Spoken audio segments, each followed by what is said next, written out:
you live from the Vegas Video Network studios, just steps from the Las Vegas Strip, it's golf and other four-letter words. And now your host, you've heard him on ESPN, Fox Sports, and Sirius XM Radio, Mr. Dennis Silvers. I'm waiting. All right. Thanks, everybody. Hi. Welcome to this edition of Golf and Other Four-Letter Words. Right here on the Vegas Video Network. As stated, I'm your host, Dennis Silvers. Got another terrific show for you today, so we hope you're able to stick around for a fast-paced 30 minutes because we're going to have a lot of fun. We're going to have some laughs, and we've got some great tips for you at the end of the show to help you and me get better in our golf swing with our segment called Handicap Helper. So without further ado, let me introduce my good friend, my guest for tonight. This gentleman is the Director of Golf at City Summerlin. He oversees the 3 golf courses there, which is Palm Valley, which is Eagle Crest, and Highland Falls. I like him because, you know, this guy is just a regular Joe. And speaking of Joe, let's give it up for Mr. Joe Kelly right here. Thank you, buddy. Thank you for having me. Appreciate it very much. Thanks for coming in. A couple of things, Joe, real quick. Do you ever get mixed up or confused or lost driving to one course or the other up there, or you've been doing it for so long now? You could probably do it with your eyes closed. Tell you, the first year I got lost a lot, but ever since then I got it made now. Yeah, you can when you get up yes, to you can. It's some roads will get you there. It's a lot. Which of the courses is the oldest up there, Joe? Palm Valley is the oldest. It's about 20 years old, and Highland Falls is about 15 years old. Okay, and they're all different. They're all distinct. They're all great. If you haven't had a chance to play any of them up there, you don't have to live in Sun City. You don't have to be old, for crying out loud, or I should say age qualified to be a little more PC. Give them a call and go up and play. Joe, you have garnered, you have a long, great career in golf here in Southern Nevada. You've garnered a lot of awards, a lot of recognitions. Which one has been the most rewarding for you and why? Well, last year I was inducted into the Las Vegas Golf Hall of Fame, which was the pinnacle of my career, and it was a great honor.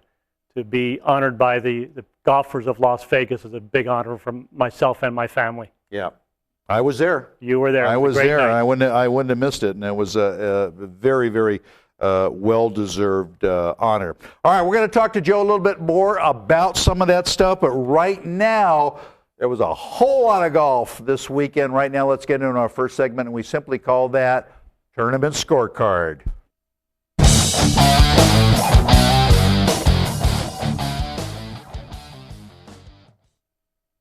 All right, welcome back, everybody, to Golf and Other Four-Letter Words. I'm Dennis Silvers. This is Joe Kelly. A lot of golf this weekend, Joe. Toshiba Classic in beautiful Newport Beach, California.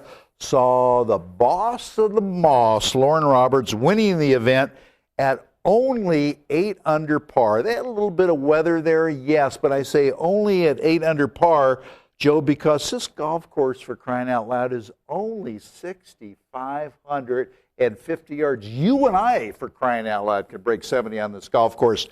I don't get it. Why do you think the score was so low, the winning score? I think the greens are tough. That's what seemed to get them. They're struggling to make birdies and make putts. Well, you know, a lot of these guys, well, that's true, but a lot of these guys obviously hit greens and regulations. So you're telling me, I don't know, beginning of the year, they haven't had the, first event, not really up to speed on their putting? Well, I think that the greens are tricky out there. A lot of breaks, a lot of different things they weren't planning on with speed and breaks, and it caught up to them. Well, if anybody can win it, it's the boss of the Moss with Lauren, because that guy can roll his rock, can he? Yes, he can. He is absolutely incredible. All right, on the LPGA Tour, number 1 in the world, Yanni Tseng continues to dominate, winning the LPGA Founders Cup in Phoenix, Arizona, her second win in 4 events. She's got a huge advantage, Joe, because she hits the ball so damn far, number 1. Number 2, she's got a pretty good all-around game. But the thing that gets me, and I want to get your feeling on it, you could take the top 10 players that finished in this event, okay, only 2 Americans. What's up with that? What's going on? Tell you what, that whole market in the Korean market of lady golf and just golf in general is incredible. They start these kids so young, they work with them hard, they get great great instructions, and they are dedicated players. The biggest key, they are dedicated. They are dedicated. They are dedicated. But do you see a turnaround for the American players? I mean, and you can't argue with the way these gals play. Most of them don't hit it any far, but they dink it down the middle. They hit it on the green with a 3-wood, a hybrid, or whatever, and they can putt the eyes out of the ball. You can't find fault with them, can you? Not at all. We still have to keep developing our junior golfers, especially the girls, and getting them involved and getting them liking the game, and that's something we're working on hard with the PGA. It is just it's just incredible. All right, the big story on the PGA Tour: Englishman Luke Donald regains his #1 status in the world by winning in a playoff in the Transitions Championship down in Tampa, Florida, in a 4-man playoff on the first extra hole. I could not find any fault with the way any of these guys played this golf course. The Copperhead course is really a good course, #1. They had ideal weather conditions for most of the time, evidenced by Padraig Harrington shoots course record 61 on Friday, for crying out loud. Luke Donald's a walking ATM machine most of the time, but great short game, bunker game. No surprise, really, for him to come out with a win. No, it wasn't. He's a great player. He's #1 in the world for a reason. Yeah. No question. How do you think Rory McIlroy feels about that? What was he, #1 for about 3 weeks? At the most. At the most. But he'll be back. Oh, he'll be back. There's no doubt about it.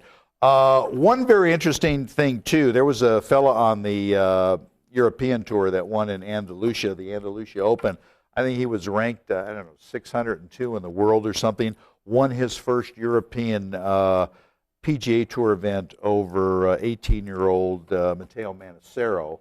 And it just goes to show you Cinderella stories could come true. Where do you get a guy that's ranked so far off the end of the earth and comes and wins an event like this? Unbelievable. They get hot there for a week, and you never know what's going to happen. You never know what's going to happen. You never know in golf. So good for him. His name is Julian Casney. So he tied a course record on Sunday shooting 64, so you can't find fault with that.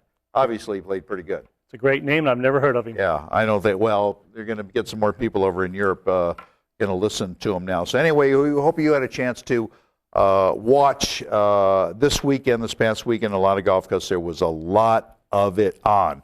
All right, speaking about it on, there is a whole lot of ways that you could get a hold of the people here on the show, get a hold of me. Okay, let's start off with our email, and that is simply golf@vegasvideonetwork.com. Real easy, golf@vegasvideonetwork.com. We've also got a toll-free number for you, 1-866-966-4599.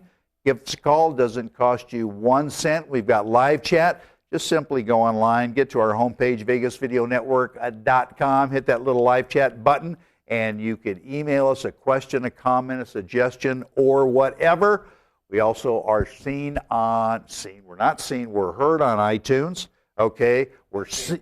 I'm sorry? Yes, and both.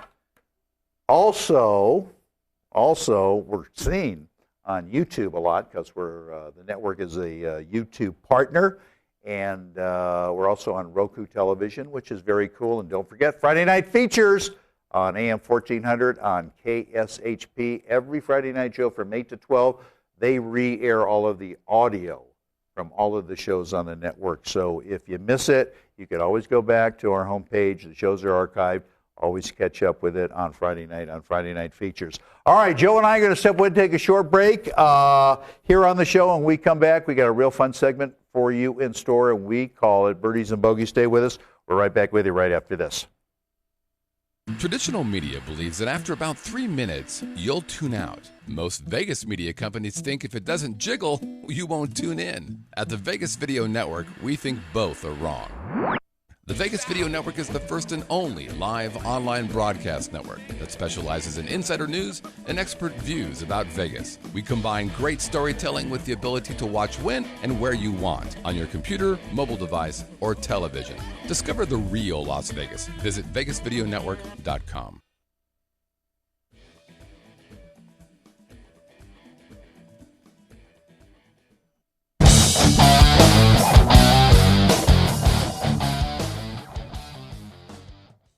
All right, we are back with more golf and other four-letter words. We're going to get into birdies and birdies or bogeys. Joe, I'm going to give you some information, some comments, some ideas, smack, whatever that's going around on tour, some gossip. You tell me whether you think it's a birdie or a bogey or a double bogey or a par or whatever, and why, and what you think about it. This one, in Hank Haney's new book about Tiger entitled The Big Miss, okay? Haney writes that Woods has always felt a bias from the media, often feeling jilted by his peers. He claims Woods has a real disdain for players like Vijay Singh, Ian Poulter, Sergio Garcia, and Phil Mickelson, who he refers to as a phony. Birdie or bogey? I think he's a bogey. I think Tiger, there's a lot of people out there that are not crazy about Tiger, and I know he has some different feelings about different players, and I know that in the book he even talks about Phil calling him a guy who doesn't take it serious and doesn't work out hard. So it's I'm a bogey man on that one. Yeah, and if you ask any of the golf writers that follow the tour events week to week, they will tell you that Tiger and Phil are almost evenly tied as far as treating the media really in kind of a terrible way. But you can almost see the disdain Tiger has for the press. He doesn't like doing pressers. He gets annoyed, pretty easily. And this book is making quite a row of it. Because of this, real quickly, do you think that these players are going to start having their coaches sign a non-disclosure agreement? Joe, do you see that? Dennis, it really could happen. You really could. They're getting a lot of bad press out of this kind of stuff, and they have to protect themselves with it. Yeah, they do. So it's going to be interesting. Scott, somebody on live chat, somebody in. Yeah, it seems hard to believe that they wouldn't already be required to sign a non-disclosure. How on earth would you hire somebody if you're Tiger Woods and not have them sign a non-disclosure? I totally agree with you. I know he's very irritated what Hank wrote about him in the book, and you would think that would be all part of the agreement when you would set up him as your teacher. Yeah, I do too, and I think that's going to. I agree with you. I think that's going to start happening. Very much so. Or at least they're going to have some real understanding, as to how far these guys can go and hold them liable to some degree. So it's going to be interesting. All right, this is a big question. Did Hank cross the line with this? And a lot of people are asking that. Yes, it is. And I kept saying before on the show, these guys are entitled to make money. Haney's one of the best self-promoters there are in the game, and you got to do what you got to do. But on the other hand, you have to take it with a grain of salt. You got to be ethical about it. You don't want to burn any bridges. So it might come back to bite him in the butt. We're going to find out. This one really gets to me, Joe. Former football star Jerry Rice, him from the 49ers, is once again going to be teeing it up in a nationwide event near San Francisco after playing in it last year, making a fool of himself, shooting almost a zillion after 2 rounds, of course not making the cut.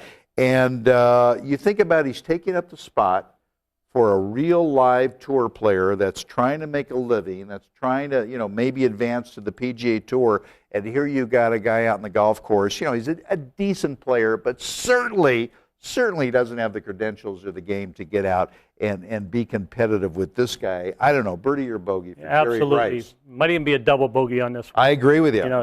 He doesn't belong out there. He might be a good player at his club with his buddies, but it's a different game when you're out there with the big boys. Totally. And he is taking up the spot of some young player that has an opportunity to prove himself. Yeah. And it's not as if he needs the money, what I mean, or even thinks he has a chance of winning. So, go and, be in the gallery and root like everybody else. Scott, somebody on live chat? Yeah, back to the book question again. Nate wants to know, would Haney's book be any good without the Tiger information in it? Well, I haven't read the whole book, but, Tiger's a big sell. It's an interesting story, but did he cross the line with it? It's a big question. Yeah, you know what? Have you read it, Dennis? I've read parts of it, Scott. I don't think it would. Without Tiger in there, I don't think the book would go anywhere because, number one, Hank Haney is the most dynamic person in the world. And I don't know, how could you take lessons from a guy that used to have the full swing yips? You know what I mean? Right. So I don't think it would get any fanfare if it didn't have the Tiger element into it. All right, speaking of San Francisco, Joe, I don't know if you're familiar with these two places. Sharp Park Golf Course, an Alistair McKenzie design, an old classic course, and Scenic Lincoln Park are coming under attack by anti-golf activists who would like to see both closed in order, get this, in order to save federally protected frogs and snakes. I'm not making this up, folks. The legislation is before the San Francisco Board of Supervisors. I guess only in San Francisco, right? I don't know. What do you think? That might even be a triple bogey as far as I'm concerned. I'm a golf activist, so I'm in for the golf courses and taking care of the players. Oh, is that, I get that to a degree, but I mean, this thing is becoming a full-blown battle.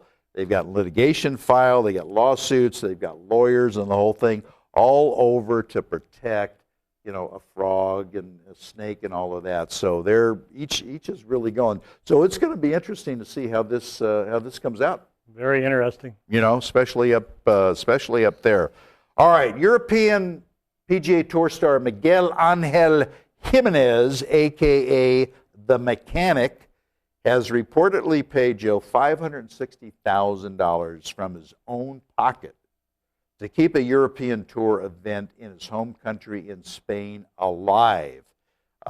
Keep in mind, he's won this event 4 times. He's stepping up to the plate, though, because this event has no sponsorship money. That's an eagle. That is an eagle, isn't it? Right there. Yeah, a gentleman like Mr. Jimenez to sit there and do that to help his own town is great and promote golf. Absolutely. That's an eagle. Absolutely. I agree. And then, he's got the money, folks, number one. Absolutely. Number two. Hey, if you and I won the same event 4 times, hell, we'd want to keep it there. I'd keep it there. Because he wins it again, he gets his money back. That's right. You know what I mean? So good for the Mechanic. That is an eagle. Absolutely. All right, we're going to step away again. Joe and I are going to take a short station ID. We come back, get your pencils, pen, paper out, because we've got some great questions. Joe's going to help all of us with some good golf tips. So stay with us. We're going to be back with you shortly, right after this. Hey, I'm Al, man. Is that how you get them to do that all the time? Just sit there and be an ass. Is that it? Hey, I'm Al. Hey, I'm Al Mancini at Top of the Food Chain. You are watching the Vegas Video Network. We got big forks, big spoons. I got a big mouth. I got no guests.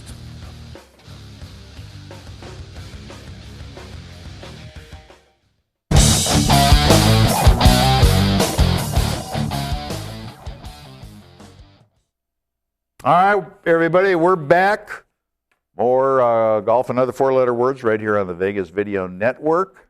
Joe Kelly, Director of Golf at Sun City Summerlin. I'm Dennis Silvers. I like Al Mancini with that hair. And that's something. That's great. With that, awesome. I've never seen that one before. That was great. Awesome. And he's a food critic. He's a food critic. He's not a beauty clinic for food. No, he's not. Scotty, live chat open. Bill G. Bill says, you've talked about players not doing well at the beginning of the season. What recourse do sponsors and tournaments have with these folks who are not playing their best golf? I'm not sure there is much recourse for them at that time. You hope a player that is dedicated all winter and keeping his game in shape and keeping himself in shape and shows up to the event and does a good job and makes it great for the fans, but the sponsor doesn't have any real recourse to the player. Yeah, no, he doesn't, and that's all they could hope for. And even you get the big names into the tournament. There's no guarantee that these folks are going to play well.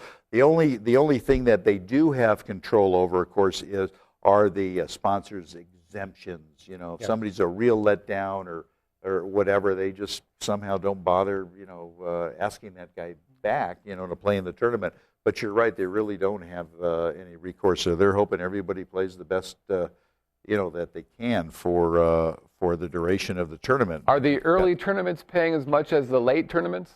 Oh, absolutely they do. Yeah, absolutely they do. It's all big money, no matter what tournament you play now on the PGA Tour. Absolutely. All right, handicap helper. I'm going to give you some emails that were sent in to the show, Joe, and help our people out. Melvin sends this into the show. I hear a lot about a pre-shot routine, but I would like some advice on a pre-shot routine when on the putting green. Well, I think Melvin, it's the same thing you do on a regular golf swing. You want to be repetitious and do the same routine every time on every putt. It doesn't matter if it's a 60-footer or a 10-footer. Condition yourself to do the same thing. It's all muscle memory. It's so much better for you and your concentration in your game to have a routine on any shot in golf. You have a routine? Absolutely. Yeah. On all 3 putts. I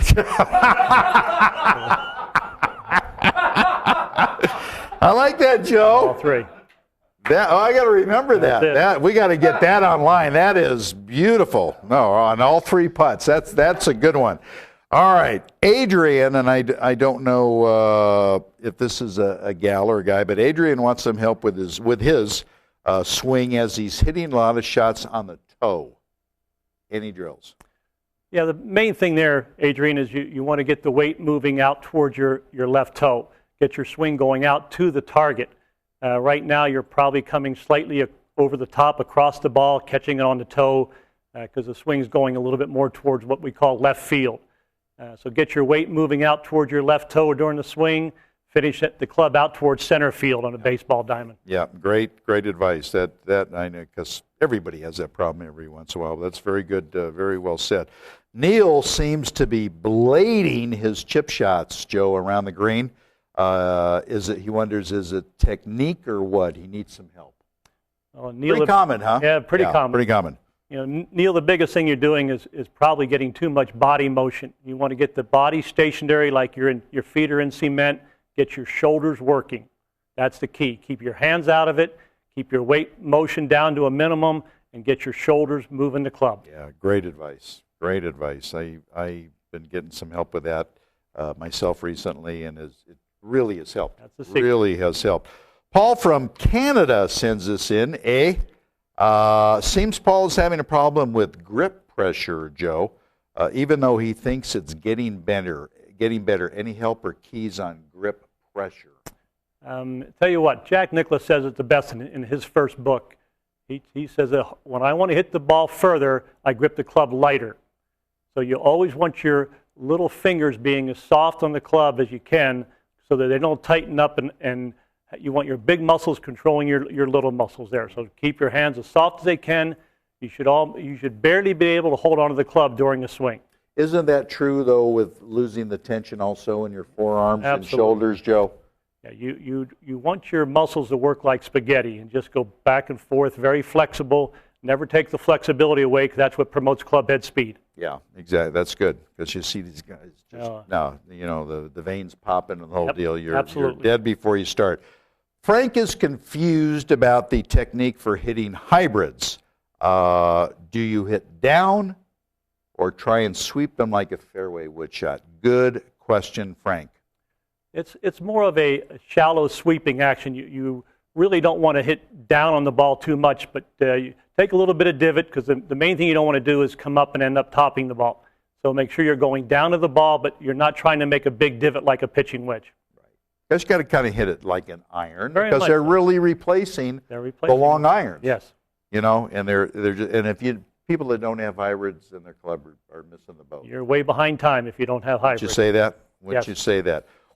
Joe? What's the biggest challenge you have overseeing all 3 golf courses in your daily activities as director of golf there? Well, especially the last few years with the economy, we're always trying to promote golf and get new players and keep the ones we have. So it's always a challenge for business right now, is to keep promoting the game of golf and keeping your customers that you have. What area, and of course you're in Sun City Summerlin, which is really a fantastic area, but what percentage of your business comes from the Sun City residents as opposed to people outside the area? 60% of my business is my residential clients, and the other 40% are local or out-of-state market. Okay. And which course gets the most play? Palm Valley gets the most play, but Highland Falls gets most of the out-of-town play and the non-Sun City play because it's a great golf course with great views of Las Vegas. Views. Really a good facility. Fantastic views. If somebody were interested in coming out and playing, how do they do that? Who do they call? How do they arrange to get a tee time out there? They can call me direct at 343-1890. That's 702-343-1890. Now, you have a card, though. Is that strictly for the Sun City residents? It's strictly for a golf program. It's a program strictly for Sun City residents, but we also have a program for the local Las Vegas customer. Okay. All right. And you guys run a lot of tournaments during the year. You do a lot of fun stuff. We got to make it fun, and we got to keep bringing the business in. Somebody asked me the other day before I let you go, and I think it was Palm Valley. Who holds the course record at Palm Valley, if you know? I don't know. Good question. I know it's 61, but I'm not sure who has it. Well, that's pretty good. That's a good number. That is really, really good. And Eagle Crest, by the way, folks, is kind of, would you call it an executive course, I guess? It's great for short game. Great for short game. It's a par 60, but it's an executive golf course, and it's always voted one of the best in Las Vegas, and it's great views of the city. It's the highest point in the city on the golf course. Yeah, and we just saw the graphic up there. So, like I say, if you're new to town, you're looking for some great golf courses to play, go out to City Summerlin, any of the pro shops, or call them, or call Joe directly. He'll help you. All the staff there is really good. Next week we've got Bay Hill at Arnold's Place. I just talked to the tournament chairman there a little bit earlier before coming to the studio. He's going to be on with us Saturday morning. Get in a shameless plug. The 19th hole weekend edition every Saturday from 8 to 9 a.m. on CBS Radio right here in Las Vegas, KXNT 100.5 FM, and we hope you tune in for that. I host that with Lee Smith. So got our first major coming up. Very interesting. The Masters this year. A lot of possibilities there. A lot of players. We got somebody, Scott, in live chat. Yeah, Doug wants to know real quick: are there any locals deals at his golf course? Yeah, we have a loyalty card where you pay $20 and it saves you $6 every time you play for the first 7 rounds, and the 8th round's on us. That's good. Good deal. That's good. There you go. And also, if you come out and you see Joe and you tell him you're a regular here on the Vegas Video Network for golf and other 4-letter words, you know what he's going to give you? A big smile and probably give you a cup of coffee. But anyway, Joe, thanks so much for coming on. You're welcome. Hope your finger gets better very soon. Kind of a strange accident when Joe was playing golf last week, but he's going to be just fine. Anyway, that's going to wrap it up for this edition of Golf and Other 4-Letter Words right here on the Vegas Video Network. Thanks for hanging out with us, and we enjoy bringing you the show very much. We hope you enjoy watching it very much. We'll be right back here, same place, same time, with another great guest and another good show. Until then, fairways and greens, everybody. We'll see you all back later. So long.